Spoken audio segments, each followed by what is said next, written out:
Hi there, and welcome on the journey to transform culture. I'm Steve, and I'll be your guide. Well, folks, hope you're having a fantastic day and an even better week. Folks, in this video, we're going to talk a little bit about goals, methods, and impact within the framework of transformation. Now, you might be wondering, what? What did you say? Goals, methods, and impact within the framework of transformation. This could be a volume of videos. So I'm going to try to pack quite a bit into a, hopefully not too lengthy video for you to be able to, talk about some of these things and connect some of the dots. But before we get started, let me preface by saying everything we typically do is we jump in talking about organizational culture, because that's where we come together to form up usually as teams, right? To perform together as teams to serve customers, right? That it becomes our purpose in that organization. But all the dots can connect, because whether you're outside of work in your groups, and it could be your faith, your family, your friend groups, your community, all those dots connect. So things that we talk about here glean positively to help your life and those lives around you thrive even more. With all of that said, let's talk about the goals, methods, and impact. Now, why break things down by goals, methods, and impact within the framework of transformation? Think of transformation like a structure, okay? You can't have transformation until you have a structure. So you could imagine a tall building, right? Where they're building out all the girders. Engineers have designed this on paper, right? It could be a building, it could be anything, it could be a car, right? The framework, right? The original framework, typically the energy is put in to say, okay, this is what we want. We want a building that can hold this much weight, and and all the things and purpose that that building needs to, provide. And so they go to work building this framework, right? And so what is their goal? Their goal is to build a building. In this instance, as this example is to build this building, this framework, right? Now the methods. Now, what methods are we going to use? Well, we're going to have this many, this many on our team within that workforce. These are the tools and equipment we need, and we scope out the project, right? We start to pre-plan for the project. And then we go to town doing this thing. Now, managing that forward to build, say, this building, right? Now, how we put these things together, right, then allows us to what? Have an impact. The impact being the end result of us building a building, in this case, now becomes, hopefully the building we wanted to have, right? It functions as desired for the customer, right? So that's kind of a simple way of looking at the framework, right? Goals, methods, and impact from building a building, right? But now if we're talking about transformation, right? Now we say, oh, well, this building, well, we really want to, you could say like when you remodel a house or a shop or a this or that, whatever, a car, right? Tearing it down and doing all the things.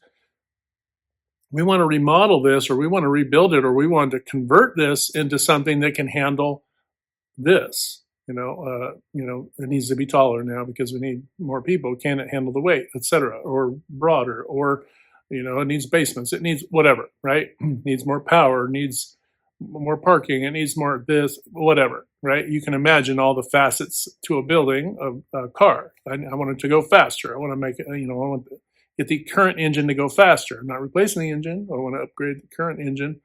I want to do some tweaks to get the performance to be so it's faster. Or I want it to be more comfortable riding, or whatever the transformation that you want to invoke in on this object, right? Now, you would look at goals, methods, and impact from this meter. Is it malevolent or benevolent? Malevolent, is it negative, right? Is it bad? Or is it good, benevolent, right? Are our goals, methods, and impact malevolent or benevolent? Now, if we're making a thing, typically our goal should be, it's a benevolent one. It's a good one, right? It's we want it to go faster. There's nothing wrong with going faster, right? We want it to be more comfortable. Nothing wrong with that. We want better gas mileage. Nothing wrong with that, right?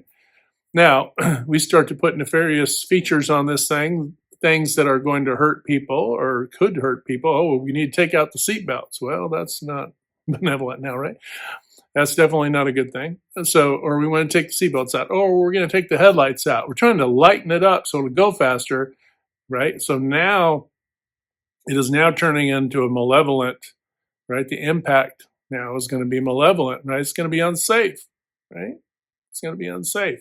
Now, think of the same thing with a building, right? Well, we're not going to rate it for to hold enough weight, or we're not going to rate it to provide enough power, which could obviously create a fire hazard.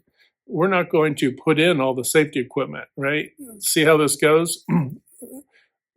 And it may seem, and this kind of is counterintuitive because most people out there are going to guard against this, but some folks can fall into the trap of saying, I want to get this and I'm willing to sacrifice that. Problem is that can be a thing that's needed. And sacrificing certain things now makes the end result a bad one, right? The building's not safe, the vehicle's not safe, it may not go faster, it may, it may have all kinds of problems. So no matter what the object is.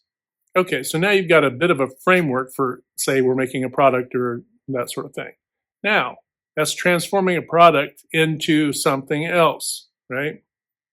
Say a building in this case, for example. But now, if we're talking about our organization, so in our framework of our team, right? Well, I need more people. I need different expertise. I need this. See where I'm going with this? And now you want to transform your team. You want to transform your organization. Maybe you're making different products, providing different service. You're going down different pathways, right? Maybe you're opening more sites, right? So you're broadening, trying to improve your capacity, right? So that overall goal, right, may be a benevolent one, a good one, because we want to help more customers. We have great products. We want to help our customers, right?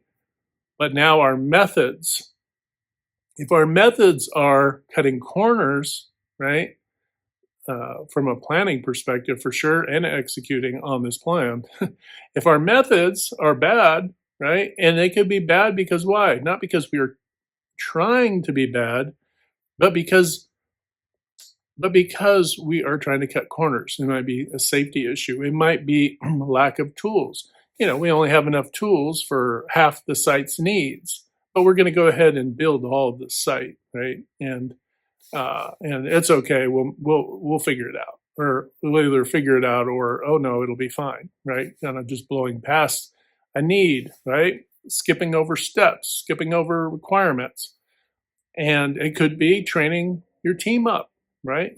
Perhaps you haven't been training your team up well, so when you go to expand, now you're the extended team now because you have different sites. They're not trained up as well because you didn't standardize your training plan and your training system, right?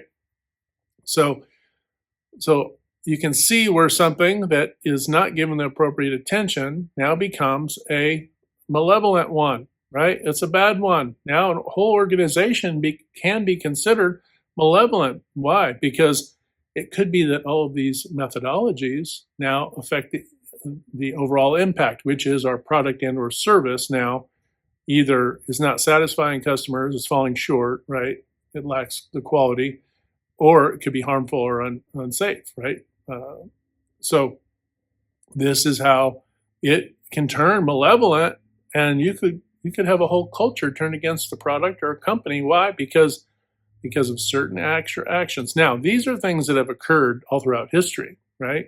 But you can take this snapshot, right? What did we go through all of this? You can take that snapshot and you can overlay it over any one of your groups that you're involved with.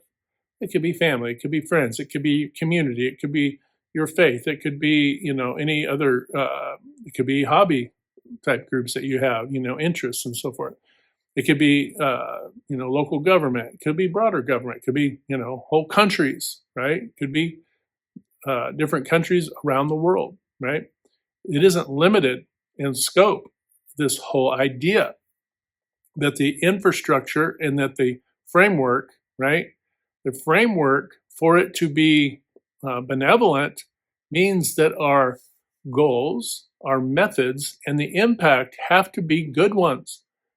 That is our measuring, okay? These are the 3 meters that we have to make sure are aligned, right? Because when they're not aligned, then the impact ultimately will be the final one, will be affected negatively, which will then hurt and or disappoint customers, which will then hurt your organization, which will then hurt the rest of your team and everyone associated with it, right? Next thing you know, you're having to lay people off and shut down certain production and all the things that can happen, right? And all the gimmickry that can go along with that. And so this is why, having goals, methods, impact be, a measuring criteria, very generally speaking. I mean, this could be your daily operating model, right? Every team member is the goal, is the thing I'm about to do here. Is it good?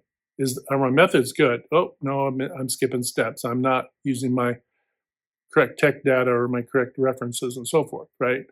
I'm not doing it properly. I'm cutting corners, and I'm cutting corners to try to meet a deadline, but, right, 2 wrongs. Better to have that product correct and to be a little late.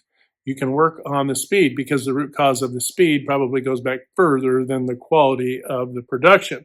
So you don't want to push lack of good, proper prior planning, that puts production and quality in such a tight box that now they're producing something that doesn't meet the requirements, right? Doesn't meet customer specifications. And when it doesn't meet that, obviously bad things happen, right? All the way around. So we don't want to kick the can down the road, so to speak, and make, well, it's not my problem, it'll be their problem now. And it keeps skipping forward in your value stream until eventually the customers are not satisfied anyway, right? So goals, method, and impact, be thinking about this, from the newest person on your team to the leaders and CEOs in your organization, site level, multi-site level, you name it. Goals, methods, and impact. Are our goals, methods, and impact, are they benevolent? Are they good, right? We can meter this, right? I'm going to go have some communication with a team member I might have a conflict with because we disagree on a methodology, right? And there's nothing inherently wrong with having different, points of view, right? But now ask yourself, in your interactions, your communications, right? Problem solving, your conflict resolution. What's my goal? My goal is to find the best path, but it should also be that I don't want to lose good connection and good relationship with my teammates either, right? Some people don't have the same goal. Some people would sacrifice, right? It's like, well, I want my idea to win because I believe it's the best one, right? Instead of being open to, hey, let's figure out what is the best one. Let's validate it. Let's test it, right? No harm, no foul. It's not an insult, right? There's it could be a myriad of ways of getting some things done, right? If you're fortunate enough to zero it into 2, hey, more power to you. You're winning right there. So don't get too hung up on that. But you can see, you can use the goals, methods, and impact. You can use this in communication, right, between each, peers and teams and so forth. You can use it as a leader with your team, right? I want, hopefully my team to improve performance in areas where what can I then provide? What resources can I provide? What toolage and what other things can I provide to make that happen, right?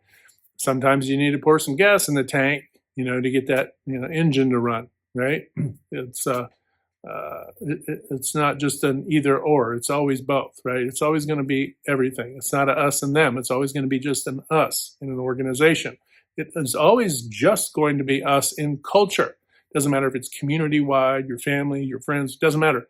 There's always just going to be us, folks. There isn't going to be a them. The them is just a convenience. And anything where there's a them, where somebody's about to make an excuse for the way something turned out poorly. If something turns out poorly, it may not be because somebody wanted it to turn out poorly. Let's be clear on that. Sometimes it's because we lost sight of what's benevolent right? With our goals, methods, and our impact, right? Goals, methods, and impact. So important, folks, not to lose sight of that. All relationships can implode. Why? Because goals, methods, and impact, if some people put themselves ahead of the customer, right? Maybe in some instances, the customer is if the team wins, right? It's not just that an individual on the team wins, right? It's that the entire team wins. So keep that in mind. The impact, right? It could be the goals, methods, and impact. There's going to be some crossover there too. So hopefully you understand goals, methods, and impact, folks. We want things to be benevolent, good, right? We want good outcomes. We want to do good, follow good and appropriate steps to get those outcomes. And we want the goal, right? The goal should be that the customer finds value in that. And then that value exchange reflects in what the organization, receives, right, energetically. And then, of course, what the team receives, right? We skip any steps, we leave anybody out in that loop, then what? Now the impact is malevolent. So an organization that wants to win despite its team, that's malevolent, okay? A team that wants to win that poo-poos the organization, that's malevolent. And you might go, wow, I've got malevolent all around me. And it might be true. There'd be organizations out there who are malevolent. They're just malevolent by structure. They just practice, the way they practice and operate is malevolent. Same thing with individuals, same things with groups and communities and so forth. Do you want to align yourself with the malevolent or with the benevolent? With the good or the bad, right? It's really a choice. It's always going to be a choice that you make. And if you're not, sometimes it's because people can't see, they can't distinguish between, oh, well, doing this will achieve our goal. But it may be that there's some shortcuts involved in the methodology that make the outcome malevolent. So don't get tricked and kind of suckered into things. Make sure that you're evaluating, is this benevolent outcome or malevolent outcome, right? You don't want to save tons of money in an organization to put your team at risk or your customers at risk, right? Or yourself at risk, your organization at risk, right? See how that works? There's really no one untouched by malevolent behavior. All right, folks, hope you're having a fantastic day. Remember, hit that good green domino 3 to 5 times a day or more to uplift, motivate, inspire, and just encourage one another. When we do this, not only hoping to transform culture, but we're transforming our own lives. But don't forget, we can't transform anything on the outside if we're not first willing to transform on the inside. This is so important.